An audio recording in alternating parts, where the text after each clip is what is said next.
Welcome back to another Wheel of Time video, and the final video in the 5 Minutes in Heaven series, where I'm talking with Bree, the best-selling science fiction fantasy romance author of many, many books, including her most recent, The Mercenary Librarian series, and Allie, who's one of the co-hosts of one of my favorite podcasts, the Wheel Takes podcast, as well as, her job. She works as a creative executive for a production company, meaning that for her job, she reads scripts all day. And this is relevant to the discussion of this particular series of videos, because what we are talking about is if you could add 5 minutes to each of the Wheel of Time TV show episodes, what would you add? And this series is based on, inspired by a series of panels that I saw when I was at WoTCon. And so we're using the same rules from WoTCon, Wheel of Time Con, as they had there, which is that you can't add more than 5 minutes. It doesn't have to be 5 continuous minutes, but it can't be more than 5 minutes. And you can't add anything that the show didn't have access to. So we are talking about episode 8. We are not adding Matt because the show did not have access to Barney Harris. He was no longer part of the cast at this point. So, but I will say this particular video is probably the longest one. It's our conversation sort of devolved into, speculation about what's coming up in future seasons, as well as Allie trying to corner me and Bree into giving her spoilers. Because, okay, Wheel Takes podcast, if you don't know, is a first-time reader podcast. Allie is the first-time reader. This transitions well into giving spoilers, I guess, spoiler warnings, because she has not read beyond Crown of Swords, as of this recording, Crown of Swords episode, or chapter 12. So there are no spoilers beyond that point, but she really did try to get me and Bree to spoil her. So yeah, any theories that she has, they are just based on that. And, so if you've read as far as that, if you've watched the first season of, the television show, you're good to go. So let's go. Let's be nerdy, babe. Let's be nerdy. Let's be nerdy. Let's be nerdy, babe.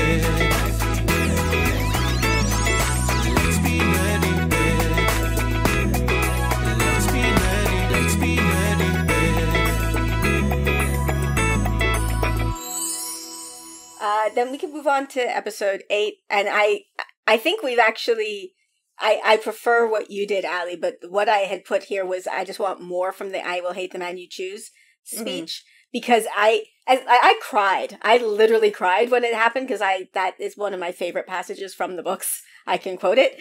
I love it so much, but it does feel sudden. Like, it's like, why are you not, why? Why are you not willing to be with her? So I think if they add that stuff in episode 7, we don't need to add it here. I want some more context. And then I said I would like to, because I feel like Perrin didn't do much in this episode, as we said. I wanted to make the reason for that more clear, because I've headcanoned it. That is the reason he's not participating in the battle is because he has adopted the way of the leaf. Yeah, he's like, I'm dabbling in veganism. Yeah. Yeah, I feel like that is subtextual, that he is like flirting with the way of the leaf.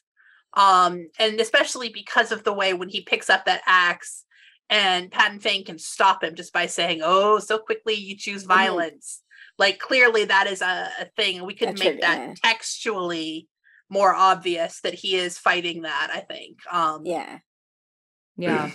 Yeah, I think so too. I think there can be more temptation throughout the fight to fight as well.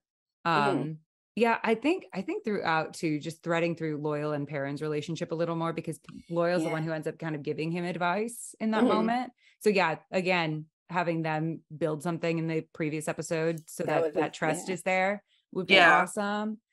I don't love that, like, they do this thing where he wanders off down a hallway and then nothing happens and then he comes back. Like, there's a bat. And I remember Rob from Malkier Talk had like told me that he thought it was that was supposed to be a Talon Riad, like maybe he was World of Dreams, something was happening, because like the bats were so coded to the World of the Dreams when they were like throwing up bats.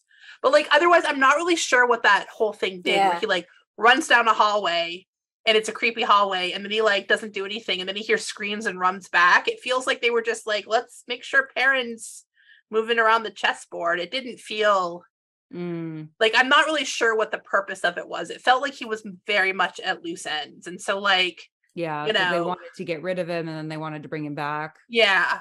Like, they had to get rid of him so that they could do some stabs. Yeah, I think it was like, let me get a shovel or something like that. And then he heard screams. And yeah, I feel like, there could be more motivation for what he's up to. That isn't just like, let's clearly get rid of parents so that we can have this moment.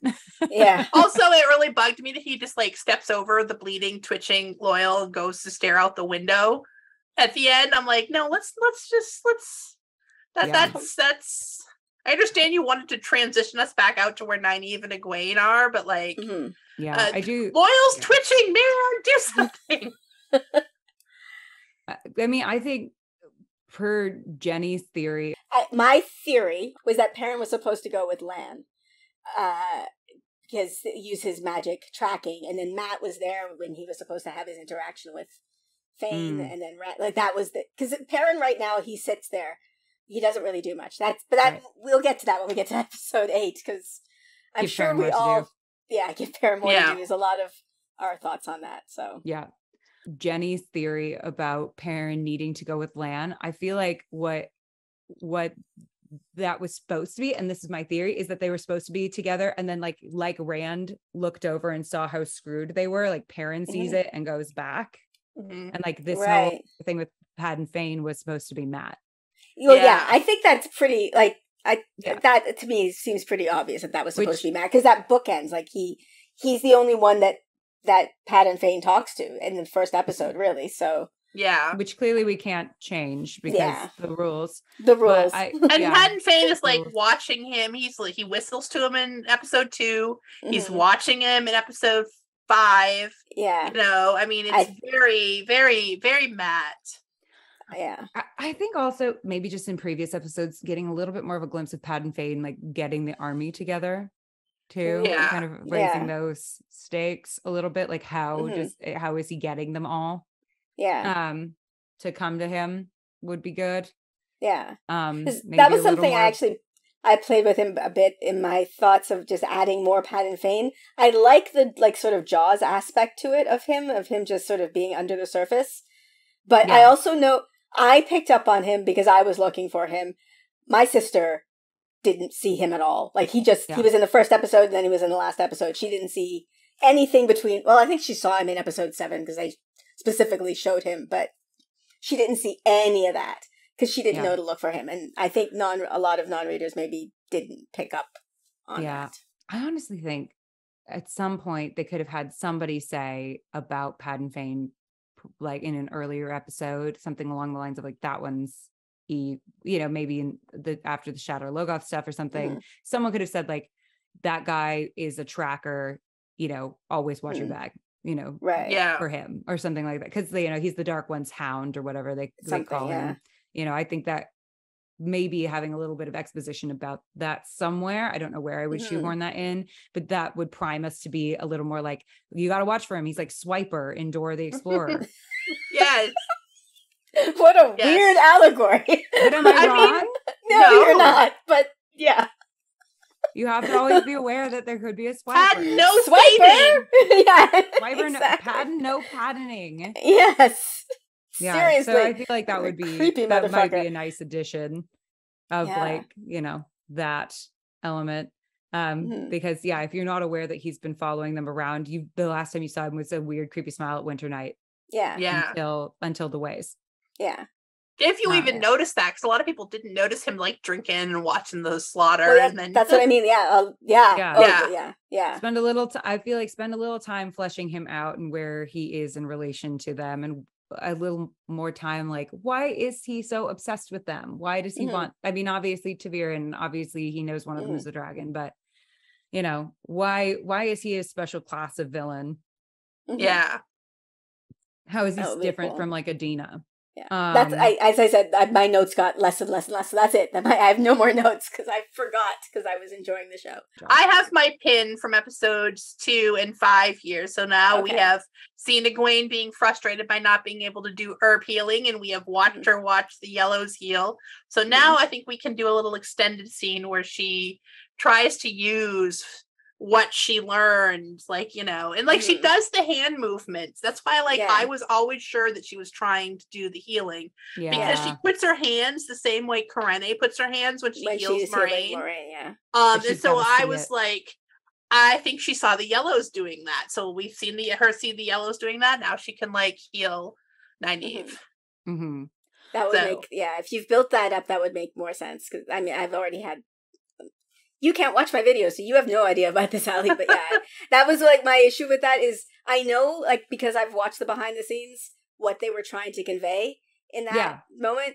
But most people are not going to watch the behind the scenes, and every non-reader I know, like my sisters, everybody thought Nynaeve died. And thought she brought her back, every single one of them. If I can add a few extra seconds into this, it'd be Nynaeve moving a little bit. Like clearly not dead. Like just a small, like, you know, we see that she's still breathing. She can make some whimpery sounds, and Egwene can say, "It's okay, it's okay, it's okay." Something. I can do this. I can do this. I can do this. You know, something that's not a complete pass out, because the complete pass out, I think, got misconstrued as dead. And then they were like, "Oh, she's like an accidentally, like she got brought back from the dead," which is the one big no of channeling. I was like, well, you look at the behind the scenes, they did her a little less crispy than everyone else. But I think the lighting made it so that you could not tell the difference. Like, I mean, and her eyes were still there. Like you could see that she had eyelids versus everyone else where there was no eyelids. Caved out, But, you know, I mean, in the moment. I mean, that's the thing. I think even if you're technically correct, if a huge amount of, like I said before, if a huge amount of your audience comes away with the wrong impression, then, you know, being technically correct doesn't matter. Storytelling is about conveying the right story. So I think they didn't get it done there. I do get annoyed when people yell at me that like it's impossible for me to think that, because I never thought she was dead. Like I just didn't. Me neither. I took the messages that they were telling me, which was both she still had her eyes, so they stopped it before like everybody else dropped dead, and that Egwene was doing the hand motions for healing. So I was like, okay, she's trying to heal Nynaeve, so let's go. And so, like, I read that, but, like, I understand that a lot of people don't, so I acknowledge that, like, they did not get that done. So, I didn't, but I that's entirely my book reader brain. Like, I was like, well, that she can't be dead because it wasn't even, she's Nynaeve. Like, literally, it's like, because she's Nynaeve, that would be, you cannot kill Nynaeve, I will hunt Rafe down. Like, that's just, I don't think Nynaeve's going anywhere anytime soon, but. No. Yeah, I mean, I think I think I was also aided by the fact that we were at my parents' house when we were watching the finale. And so we had access to a much bigger TV than I normally have access to. Right. Too, where I was like, oh, okay. So in this very kind of, you know, this large TV, I can kind of differentiate what's going on. But I could see if you're watching on your computer screen, or if you're watching a smaller TV, or, you know, a less high def TV, that would be really hard to tell. So, you know, but like my sister has a massive TV and she still thought that she died. But it's because if you don't know the rules of the system, as you said, like she's completely passed out. It's just a matter of like a couple more seconds of like we see loyal Twitch. We see loyal Twitch. I feel like Rafe Twitch. I feel like Rafe is going to try and course correct that by like having this is my prediction, one line in the first episode of I bet you that's like Nynaeve where they're like, didn't Nynaeve die or something like that? And they're like, no, you can't heal death with the power. You know, they're gonna have like something very explicitly someone very explicitly say that. I thought that too, that they're gonna explicitly cover that. Oh yeah, because I think he sees that people are confused. Yeah, and because if you don't, then people are going to think, well, why don't they just bring back all the dead people? Which is a super big deal. Yeah, which is a super big deal. It's like, no. We can't have people thinking that we can heal death, because that's... Except for in the Wheel of Time, you can if you're the Dark One. Kind of. Yeah, that's true. This is the thing that like made me laugh. When it's like, you can't be healing death. I'm like, oh no, not a death fake out in our Wheel of Time. What? That did crack me up. I was like, there are a lot of death fake outs in the Wheel of Time. Tom I think more than once. We think Tom is dead. I'm positive Moraine's is one. Moraine is dead. Moraine is honestly, hot. Moraine, R.I.P. in heaven. Yeah, but I was going to say, you reminded me of this, Bree, because I was upset with it. I still don't particularly like it. I'm not even going to pretend that I don't. But Nynaeve has a fake out death at the end of Eye of the World. Yes! Literally, Nynaeve is lying, passed out, in the thing of a tree, and then they go to another scene, so it looks like she's dead. So, it's actually canon for Nynaeve to have a fake out death at the end. And I get it that people don't like it. It's just like, my brain, when I watch Wheel of Time, is just set to, until I see the body balefire, I don't believe you're dead. Yeah. And I think that's what it should be, right? Until I see your body balefired, you are not actually dead. Well, Loyal's definitely not dead. And my thing about that is Ogier are different. Yeah. Because I'm like, we've never seen an Ogier encounter the dagger before. We've seen people encounter the dagger before, but I think that's their loophole, is that, you know, if they take Loyal to a steading or whatever, that maybe he'll be fine. Yeah. I think there's no way they killed Loyal there. There's no way. I think Rafe said they did. I was going to say, I think Rafe's actually said. Yeah, Rafe has said that Loyal isn't alive. Maybe Loyal can take a dagger, take the cursed dagger, because I don't know, the Ogier are so good-hearted or something like that. I mean, there's plenty of reasons why that could be. That was all I had, honestly. Like, I have film an actual battle scene with stunt actors. I love you guys. I know this is against the rule. I know. Yeah, that would be mine as well. Go to a location. I want to give you your stunt actors back. Yeah, the stunt actors and the location. The location drove me a bit crazy because what they did looks so good for me 90% of the time. And then every once in a while there's an angle where my brain just clicks set. And then they do other, and it's jarring. And they did such a great job, like, with what they had to do. And I hate that I can't not see that it's a set. But it's 90% of the time I can ignore it. And then I don't even know what it is. Like, what it is.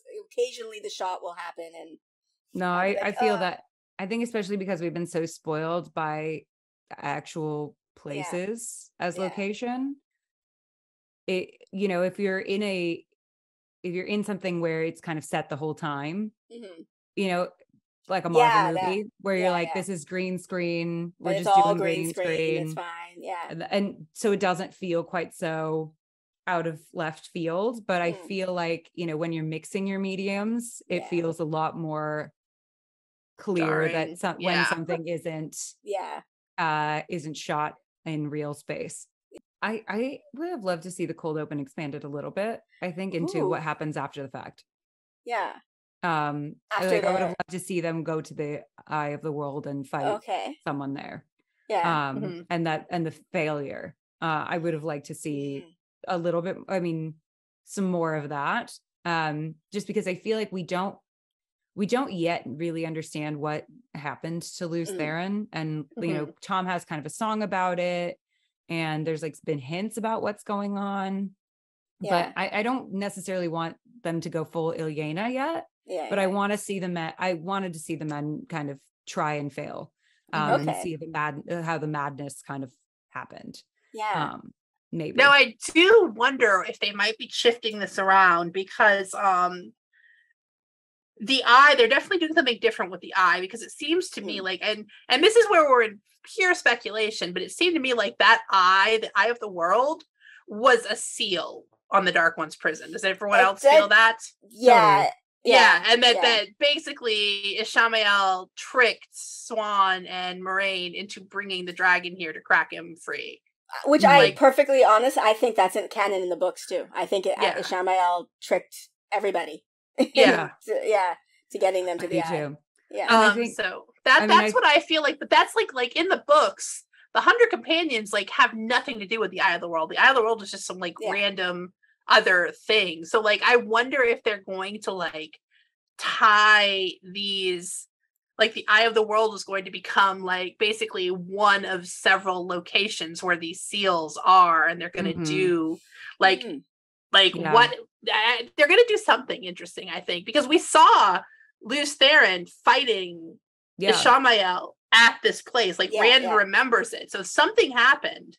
at one of these seals. So like, I want to know, did they have to go to each seal and like seal different Forsaken in? Are they going to get opened one at a time? Like well, I don't know. I think they might be hinting that Rand, by breaking the seal, let the Forsaken out, because I think, how many were there? There's eight cracks in the seal. Oh, Where Ishamael was standing, there's 8 cracks in the seal. So I think what I hope that they're doing is that he let out all of them out. All of them out. Like I think Ishii literally in that moment, if he won, he won. If he lost, he won. Like whatever Rand was going to do there was going to break the seal.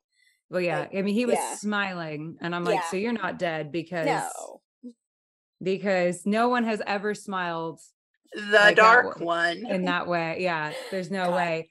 The amount of times I had to refilm myself when I talked about that episode because I kept calling him Ishii. We go back. Oh my god! Fuck, I gotta call him the dark one. I'm a menace when it comes to that. Yeah, it's hard. That's hard. It's very hard. Once you know it's him, like it's I'm amazed that I wasn't spoiled at that. I'm amazed that that did not get spoiled for me. But I think I think that's what happened. I think he let the Forsaken out, so that's gonna help introduce us to like Lanfear next season, which I definitely think is coming. I'm proposing a Dark Friend social, but the Forsaken are involved.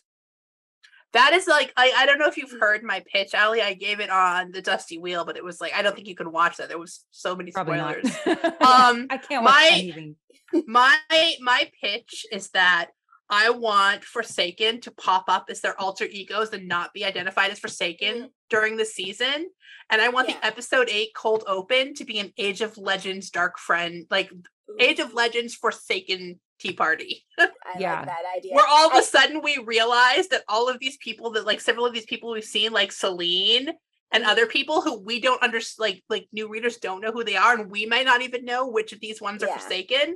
We suddenly see them in the Age of Legends with the Ishamael at the cold open of episode 8, are like, oh shit.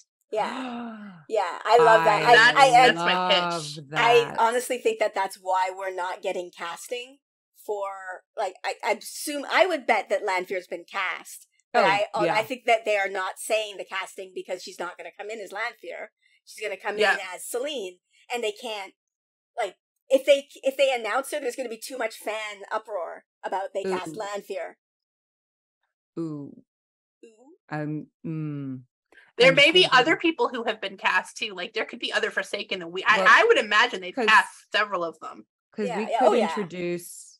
I mean, I don't know if they're gonna have Robin, but we could introduce Robin. We could introduce some folks in some places, and now that I feel like we could introduce people in different places. Like we could see we're meeting the Camelin kids. I don't know if we're gonna go to Camelin, but we could meet some Camelin kids. So we could either hear about or see Robin. I think we could meet some innocuous and sometimes friendly folks throughout the season, and then find out that they're all fucking evil 3,000-year-old monster. Yeah, exactly. I love that idea. I absolutely love this idea. We could meet Danelle at the White Tower. That's Smirky B. If they have Danelle as a character this season, I swear to Christ, I will lose my shit, because I'm gonna be like, confirmed. Confirmed for me. Yeah. If they have her as if they have like a passing line of like, Danelle, move that, I will lose my ever loving mind. But come on. Karene showed up. Karene from that brown person who is from like care less. Could not care less. Okay. If they bother to have Danelle in this show, it will confirm to me that she's important. She's important. All right. I only know her name because of you. Like, I'm not even. This is not a Bree light here. Like, I only know her name because of you two. I'm going to tell you that's the truth. The name that you know her by is Masana. That is why you don't remember her name, because it's an alias. Obviously. Maybe. I've become more and more unhinged about this as time is It's delightful. It truly is delightful. Make it your entire personality. My entire personality is I will die on the hill that Danelle is Masana. Oh, like my big, that's one of my big three. Like, if I'm not right about this, I will be sad. And Gus has said that I'm not right about one of them. At least one of them. He goes, you were wrong about at least one. Okay. Then also he said to me, but I'm not going to tell you if you're right about all three. So I might be lying. So I don't know. I don't know what's real anymore. But what are your three? My theorium about Shiriam. Theorium about Shiriam. I love that. Okay, yeah. Your theory about Shiriam. Yeah, theorium. Okay, editing Lesby jumping in because I'm realizing if you don't listen to Wheel Takes, you don't know what her theorium about Shiriam is. Her theorium about Shiriam is that Shiriam is a double agent for the Black Aja. That Swan Sanche, when she was Amerlin, commissions Shiriam to go in and become a member of the Black Aja and like reveal their secrets somehow to her. That is the theory. Not going to say whether or not it's true or not because of spoilers, but that is her theory. And yet, back to it. Theorium. There was another one. You think Moraine is alive? Yeah, that's a fact. I just don't believe. I don't believe it. I don't acknowledge that it's true. I don't trust her. I don't trust her that she's dead. I don't trust her. I think she's faking. I will try to convince you because we haven't seen her body bale fired. There's no body. She went through a melty door. Melty door. Yeah. That's probably like the second runner-up to Balefire is like melty door explosion. It's smoke and The Finns are keeping her prisoner. They are keeping her in Lanfear prisoner because they brought Finns? in fire. I thought you said fans. And I was like, what? The fans? They're keeping her prisoner from me. Yeah, the Moraine. Dead. The Moraine fans. No way. There's no way. There's no Let way. me tell you something. The Moraine show fans are not giving her back to anyone but Swan. So there's no way she's in. Puffer fish. The puffer fish. I loved that so much. I think those are my big three. There's one more, but I can't remember what it is. But Gus will remember. I'll tell you later. Okay. But yeah, I insist that these things are true. And I feel like the evidence is stacking. I feel like Samaragas with Tenobia. Come on. Okay. Well, she did say she was with a willful girl, so yeah. Who more willful than Fail's I will cousin? point out that this series is stacked with willful girls. It really is. Yeah. Okay, but you're right. Saldia does have a certain reputation. I know what it is. I know what my third one is. Oh, Grendel killed Asmodean. Okay. 100%. I mean, 100%. you did do a lot of great math on that one. So I will tell you, I had a bumper sticker on a car that said I killed Asmodean, so you should throw that into your theory box. Jenny from Leslie Nerdy. Yeah, I killed Asmodean. I had it on my car. I mean, my suspect is a woman. Yeah. It has to be a woman because of the shivers. It has to. Right. But okay. I'm going to tell you the truth. I had never thought about the shiver before you brought it up, and I was like, "Wow, that was a good catch." The shiver was a good catch. Thank you. I didn't know. If that amounts to nothing, if he was just chilly, I will be very mad. Like, what a letdown if they're like, yeah, Damon Dredd did it the whole time. I'd be like, why? Well, first of all, it's not Damon Dredd because he thought in his own head. I don't even know what's going on with Asmodean. And why would he lie in his own head? I think the evidence on all three of these is stacking, but that one I'm most certain about. Okay. That one I'm most certain about. Okay. But yeah. I told Gus, I was like, if I'm wrong about any of these, I will be despondent. You cannot talk to me for like 3 days.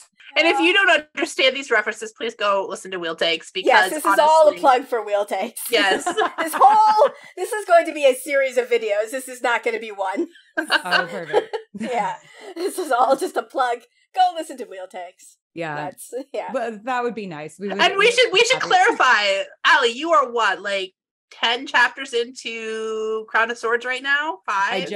I read an additional 2, so I think I'm 12 chapters into Crown of Swords. Okay. So everybody who is full spoilers should know that Allie doesn't know anything after Crown of Swords. This is all just wonderful theories, whether she is right or wrong. Speculating wildly, which is what I do on the podcast. Yes. I just make decisions and then run with them and then get and they are spectacular. You plant a flag and then you're just like, no, this is mine. Phil. Yes. This is my I'll hill. die on this hill. I have So already all bought. of you are Googling to know. Yes, I have bought a grave plot. This is I am being buried on this hill. Well, I've learned in my career, it's improv rules, right? Either be gloriously right or gloriously wrong, but you have Yes. to like stand by it because it's delightful either way. But if you're Yes. like wishy-washy, no one likes that. No one likes that. You have to be gloriously wrong. You are So- glorious. I will give you that. Yes, Glorious. you're glorious. Is there any further thoughts on the episodes that we have stopped talking about for apparently about 30 minutes now? I'm just so excited for season 2. Mhm. I truly think that in the books that I've read, so I'm on book 7, Eye of the World is a great starter book, but I think that the world gets so much more interesting and complex as it goes. And as you start to like inject these like predictions that you can make and these kind of threads of what's going to happen and the prophecies and the predictions and all of that stuff that there is to sink your teeth into. I think that it's just going to get better from here because I think the material gets better from here as Robert Jordan finds his strengths as a writer. And like continues to find his strengths as a writer and continues to explore this world. So I'm really excited to see what they do with the material that they have as the world just gets so much richer and richer and richer. Yeah. This series, I hope in watching it, nobody is taken away that we didn't like the show because we are all huge fans. Like, as I said, I forgot as I kept going because I didn't do this over. I think I watched 3 episodes in one day and then I watched the rest over a course of a couple of days. I forgot what the project was because I liked the show. Yeah. And I want more of it now, please. Yeah. There were episodes where it was hard for me to figure out. And I don't even think that my additions would all necessarily make them better. Some of them were just so tightly paced. That you know, there were things that maybe a tiny bit more, but I thought they were great. I mean, the last 2 were messy, but they were doing their best under bananas circumstances. Yeah. And so I can't wait to see what they could do with season 2, maybe with more budgets and less COVID. Yeah. And like one of the inspirations for wanting to do this, obviously WoTCon was an inspiration, but was for learning that the episodes are going to be about 5 minutes longer.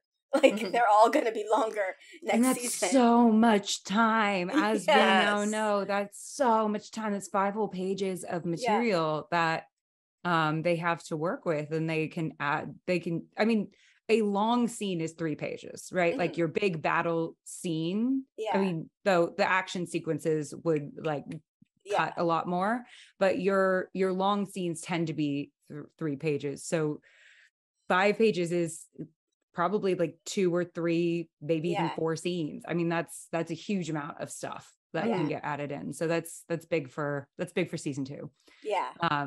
And I think, I just like Bree said, when I was doing this, there were so many moments where I went, I don't know if this would make it better because sometimes when you add things to it, adds too much air, or it takes away from the pacing, or it, can slow things down too significant. Yeah. It can mess with what's working. Yeah. Sometimes less is more. There were times when what I was adding, I actually know it's a bad idea. It's just, I want it. Like, I just want it. And sometimes that is, I mean, I have to do that a lot as a writer, what I want versus what the story needs. And there are times that I want something that's, maybe not going to help, but, and it's a lot of storytelling is just deciding when the fan service glee is worth the, slight, slog or slowing in the pace. So, right. So like Manetheren was fan service weighed against pacing. Yeah. And, I think a lot of the fans really appreciated that they gave us that moment. Yeah. So, yeah. I mean, I think they're planting a lot of seeds that will pay off really beautifully in episodes and seasons to come. I'm excited because, I think the idea of adapting the series would give most people ulcers. So I think they're doing a great job, and I am excited to see the show grow as they discover more things. And now that COVID is not gone, obviously, but the production has sort of figured out how to navigate COVID in a significant way. I'm looking forward to seeing what they're able to do now that they're not forced to make really horrible decisions that we were forced to make during the harder periods of COVID. All right. Well, I hope you enjoyed that conversation. I hope you've enjoyed this whole series. It was such a fun conversation to have. I adore Bree and Ali, and it was. I hope nobody took away that we thought the show was not good. We are all fans. All the three of us are all fans, and this was just a fun, creative, mental exercise. And yeah. So for episode 8. What would you add? How would you adjust things? I think a lot of people had a lot of issues with episode 8, so this is probably the big one. What would you add? We didn't get into it as much because we just sort of ended up talking about other stuff. But yeah, let me know in the comments below. And if you like my content and you want to support me, I do have a Patreon. It will be linked in the description below. Thank you, as always, to my patrons. I am so grateful to you. Thank you so much. And with that, I am going to end this here. So please like, subscribe, and I'll see you next time. Bye. 3 business days. 3 business days. Oh my goodness. Business days. I will seriously need to hope rest. it doesn't happen on a Friday. Yeah, I will need to rest.